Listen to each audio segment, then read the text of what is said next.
Hello guys, for today's video guys, gagawa tayo ng pancake guys. Gamit natin yung pancake mixture na nabibili sa mga grocery. Yung lang gamit natin dyan yung lalagyan lang ng tubig. Tapos din guys, halo-haluin mo lang siya hanggang sa mahalo mo na yung mixture.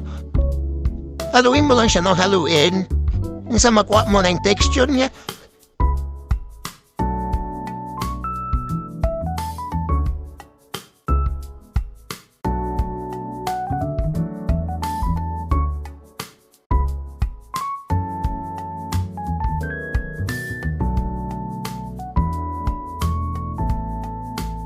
So ayan guys, kung over na yan.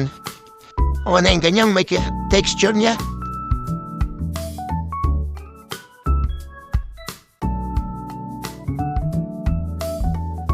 Ito nga guys, napainit lang ng kawali, tapos nilagyan ko ng mantika konti. Tapos kumuha ng tissue. Nilokot ko lang sa maliit, tapos pinunas-punas ko lang yan sa kawali para mag-spread siya. Pero huwag mong itapon yung kinampunas mo dyan guys ha. O so ilalagay na natin yan dyan.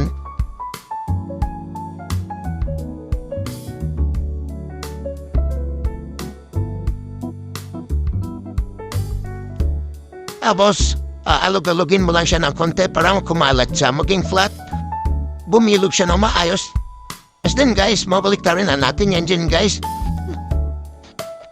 Ay, kita niyo yung butas-butas. Hindi ano, para pwede mo nang balik rin.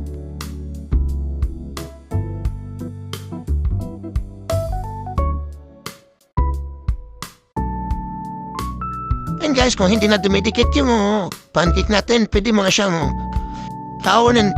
Luto na siyang yung ganyan. And guys, yung gamit natin tissue kanina, ipupuras mo ulit dyan. Kasi nandyan yung mantika. Kanina, mas lagay mo ulit, ganun pa rin. Lagay. Ganun pa rin gawin mo. Ayan, baliktad mo, baliktad rin ang lahat.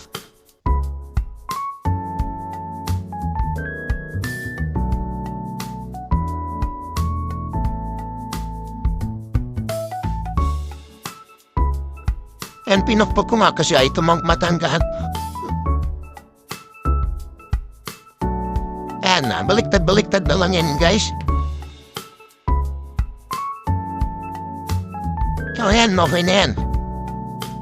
Tapos din guys, gagawa tayo ng partner sa pancake. Gagawa tayo ng scrambled egg.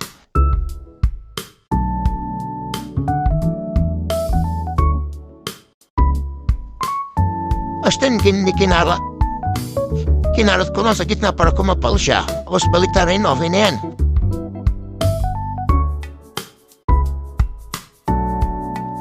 Ayan, tinupik ko lang sa gitna tapos okay na, lagyan na sa pinggan.